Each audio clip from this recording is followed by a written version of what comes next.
Nous voici arrivés à Saigon, rebaptisé depuis 1975 Ho Chi Minh Ville, par une chaleur accablante de 35 degrés.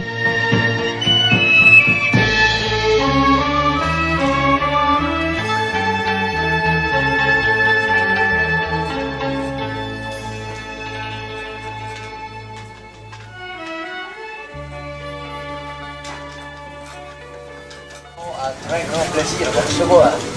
Et je vous présente mes salutations distinguées, mesdames et messieurs.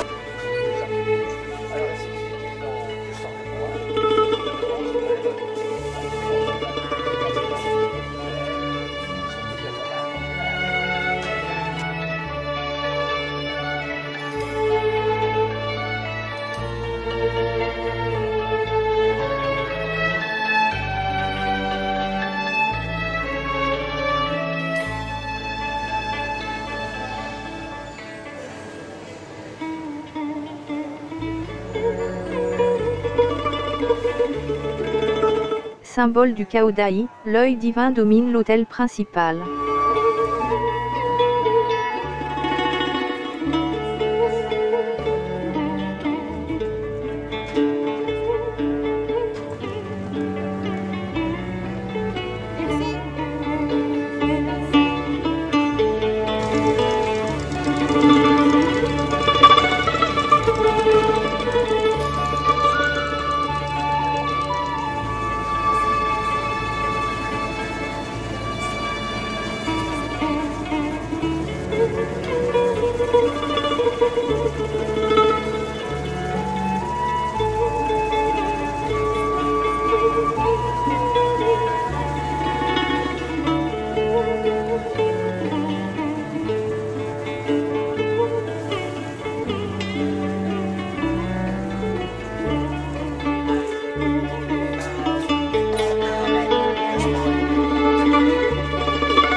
C'est bon, on peut manger.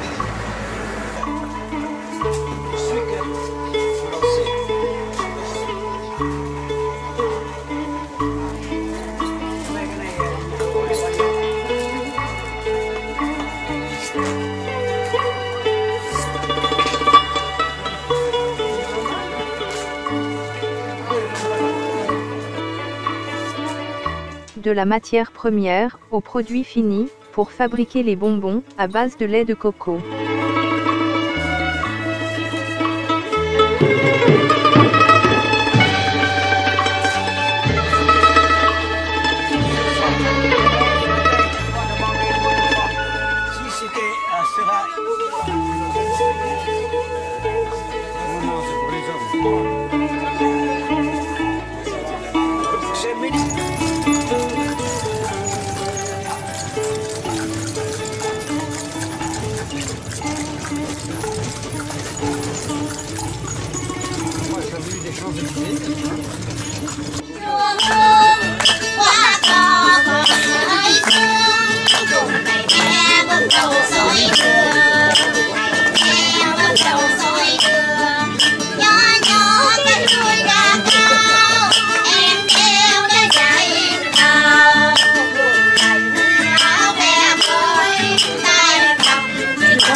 Le marché flottant de Sairang est situé près de la ville de Can Tho au sud du Vietnam, à environ 3 heures de route de la capitale, Ho Chi Minh Ville.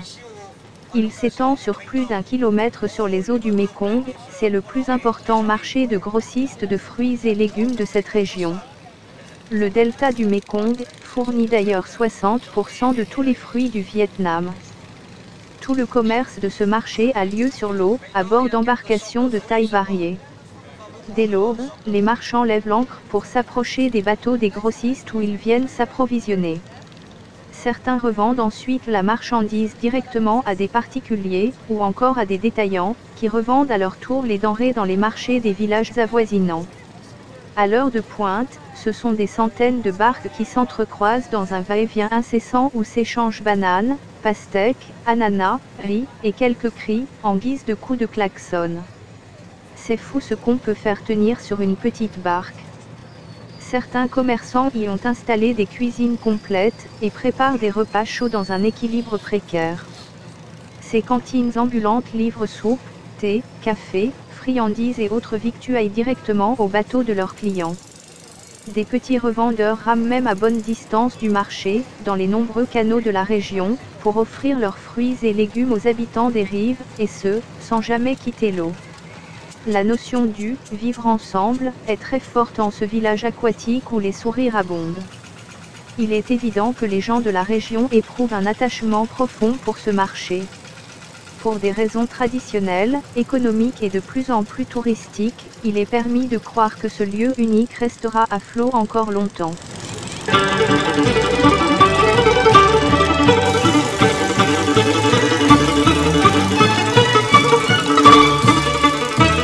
Capitale économique du Vietnam, Ho Chi Minh Ville est une cité boulimique, frénétique, entreprenante et frondeuse, commerçante, méridionale et tropicale. Posée dans la boucle d'une rivière nonchalante, au cœur d'une plaine basse et humide d'un vert éclatant, Ho Chi Minh Ville, que tout le monde ici continue à appeler Saigon, son nom d'avant 1975, a connu 95 ans d'influence française, supporté les Américains, résisté à la bureaucratie du Nord. Aujourd'hui, elle fait preuve d'un insolent dynamisme économique et son niveau de vie est supérieur au reste du Vietnam.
Inscrite au patrimoine mondial de l'UNESCO, la vieille ville de Hoi An était située sur les routes maritimes du commerce de la soie. Elle connut une expansion à partir du XVe siècle, les riches marchands y installèrent des comptoirs et construisirent de grandes et solides maisons en bois.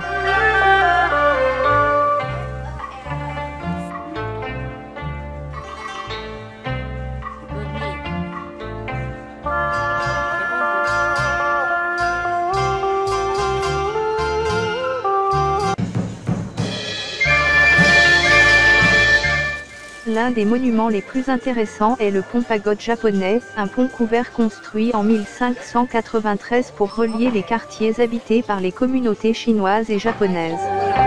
Chaque extrémité est gardée par un couple de statues, figurant des chiens d'un côté et des singes de l'autre.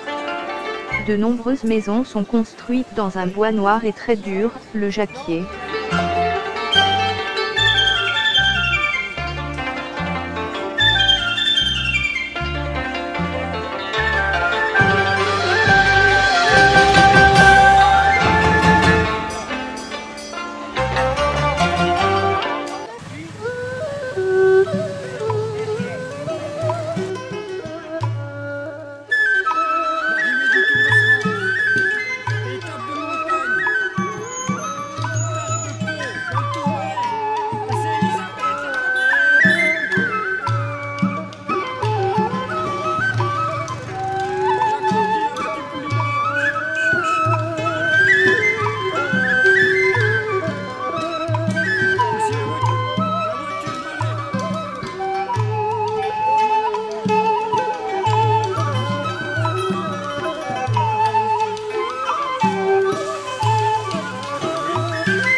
Environ 150 propriétaires et 400 cultivateurs vivent sur place. Ils cultivent environ 20 types de légumes et d'herbes dont la menthe, de la salade, du basilic, de la coriandre, du brocoli, entre autres, sur plus de 40 hectares de terrain. Les agriculteurs n'utilisent pas de pesticides, ni d'OGM, mais des engrais naturels, et en particulier, une sorte d'algue, qui se trouve que dans la lagune de Traqué, récoltée par les agriculteurs eux-mêmes en barque le matin.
Tous les oiseaux que des ballons. C'est oiseaux, écartez les jambes. Oiseaux. Oiseaux, puis copiez le pied.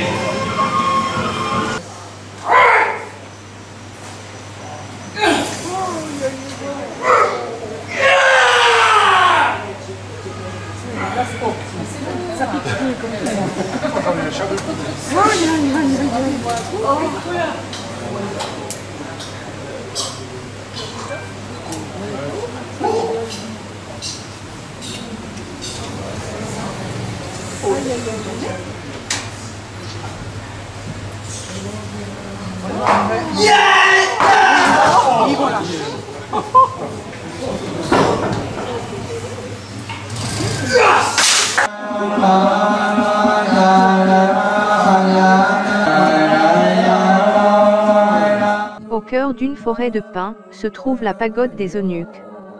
En fin d'après-midi, on peut y observer la cérémonie de prière.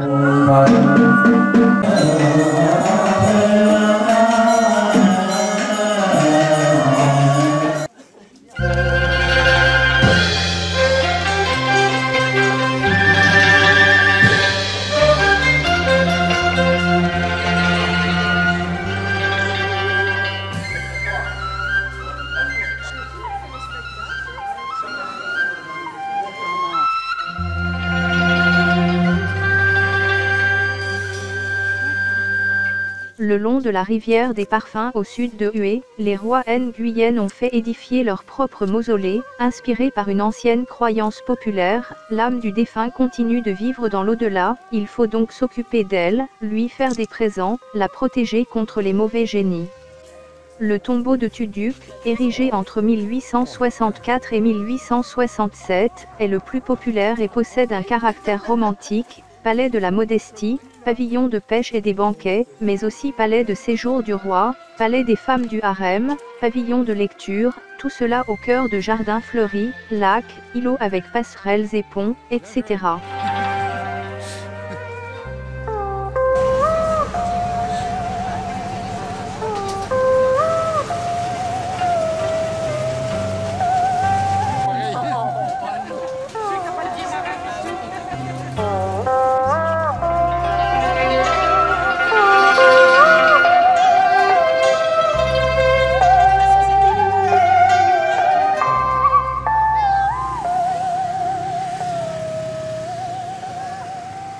La pagode de Thiem Mu mesure 21 mètres de haut et comprend 7 étages octogonaux, qui symbolisent les 7 réincarnations de Bouddha. Elle est entourée de jardins floraux et de plantes ornementales magnifiques, avec dans le fond, une pinède.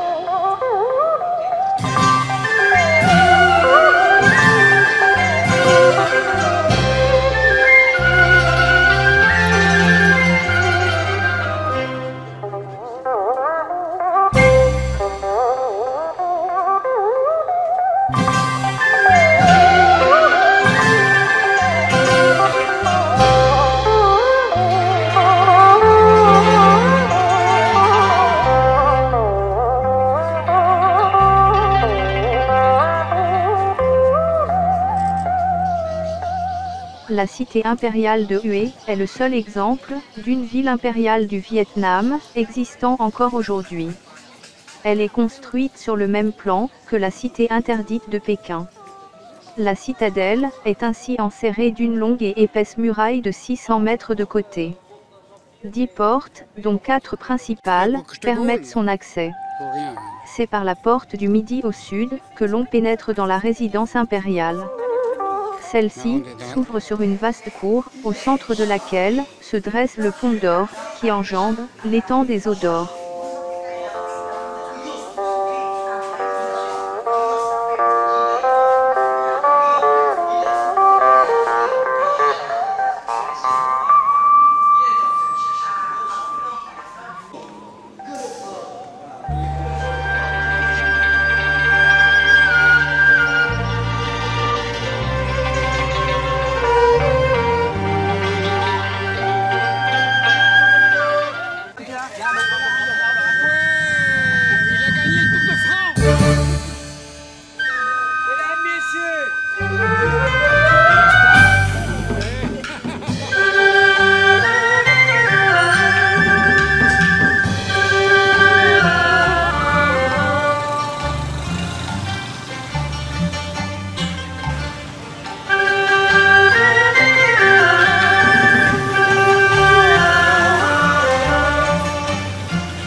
Le marché de Dong Ba est l'un des plus typiques et des plus colorés du Vietnam.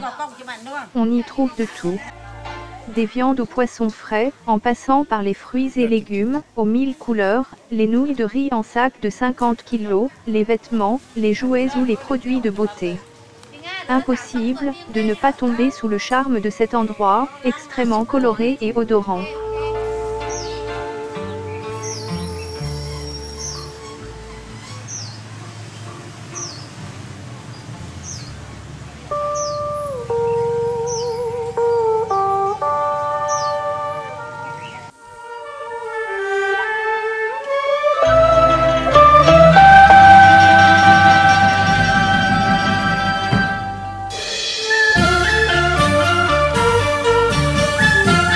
Les tunnels de Win Moc étaient principalement des abris pour les civils.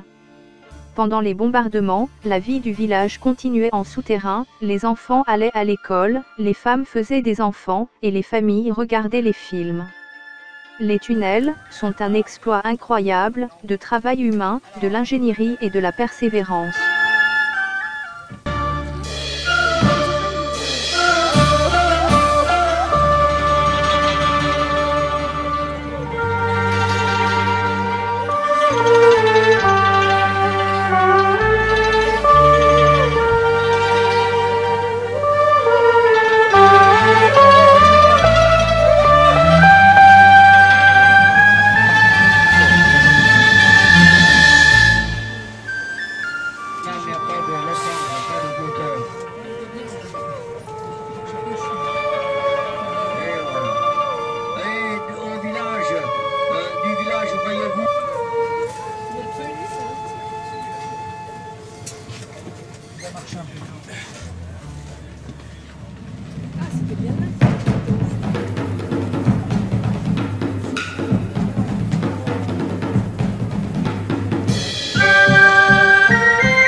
Quand les pousses de riz ont la hauteur d'environ de 15 à 20 cm, on les prend et les repique à la main dans les rizières bien préparées.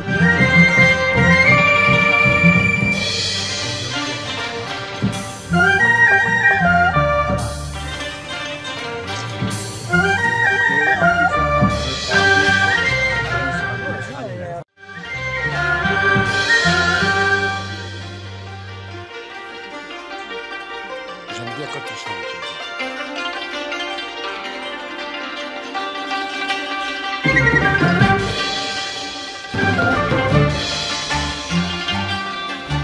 La pagode Bichtong est un ensemble de temples troglodytes. Son environnement naturel est juste incroyable, une belle surprise.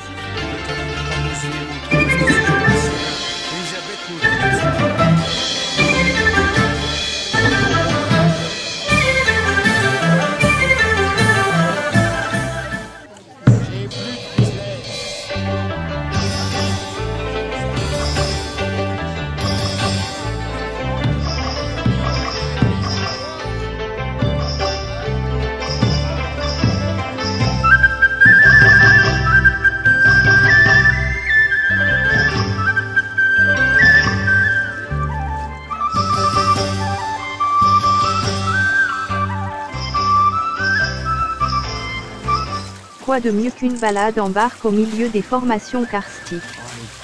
Petite particularité de ces balades, les rameuses ne rament pas avec leurs mains mais avec leurs pieds.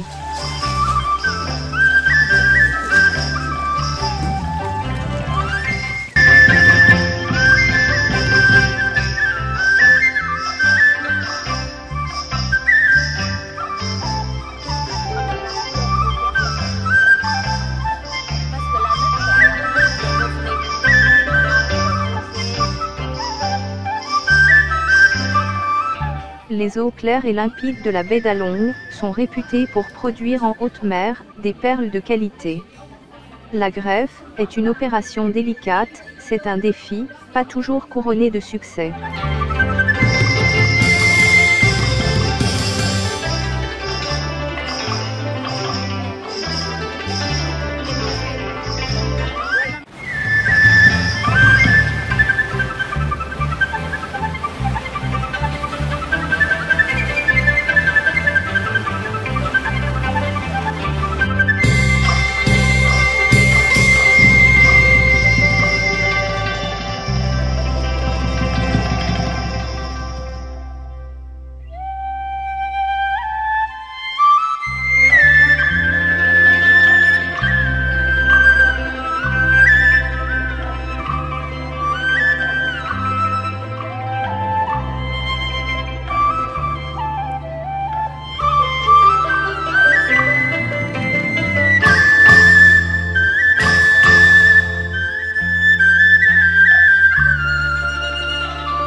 Un des paysages les plus célèbres d'Asie, la baie d'Along, couvre une superficie de 43 400 hectares et comprend plus de 1600 îles et îlots dont la plupart sont inhabités et n'ont pas été perturbés par l'activité humaine. Le paysage change sans cesse, l'atmosphère est étrange. Il y a quelques millions d'années, la baie d'Along devait être un immense plateau taraudé par l'eau de pluie. D'immenses masses de calcaire durent se désagréger, laissant debout les roches les plus dures, livrées ensuite aux coups de boutoir du vent et de la mer. Cela explique les formes déchiquetées, les grottes, cavités et tunnels, qui les transpercent, et servirent de refuge aux combattants de la guérilla nord-vietnamienne, dans les années 1940 à 1950. L'endroit a été classé au patrimoine mondial de l'humanité par l'UNESCO en 1993, sous le critère de « beauté naturelle ».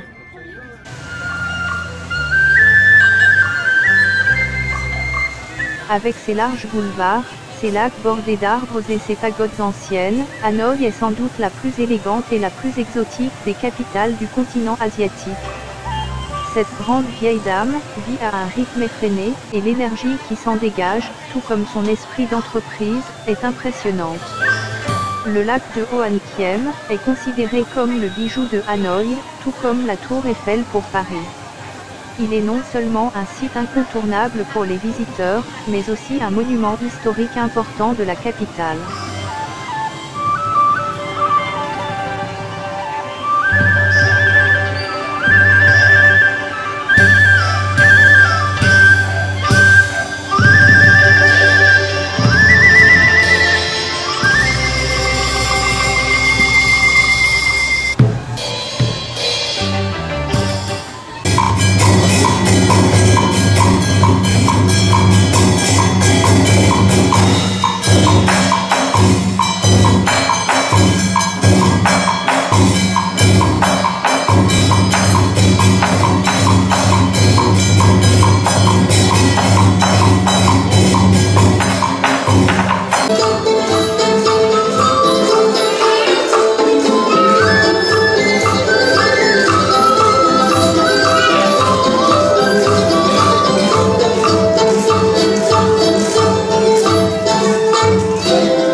à 1650 mètres d'altitude et à 350 km de Hanoï, dans un beau cirque de montagnes parsemé de villages, Sapa est une petite station climatique fondée par les Français en 1922.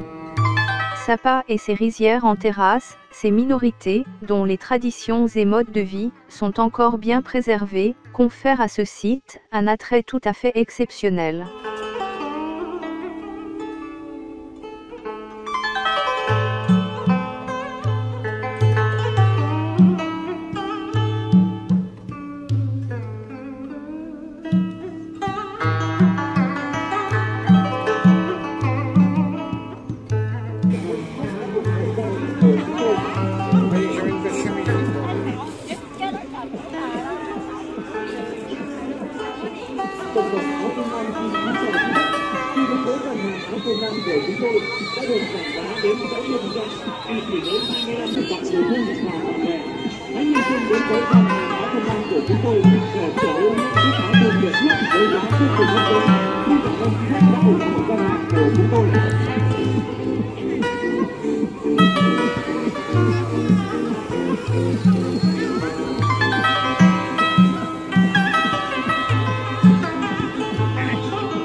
Vas-y, Joseph.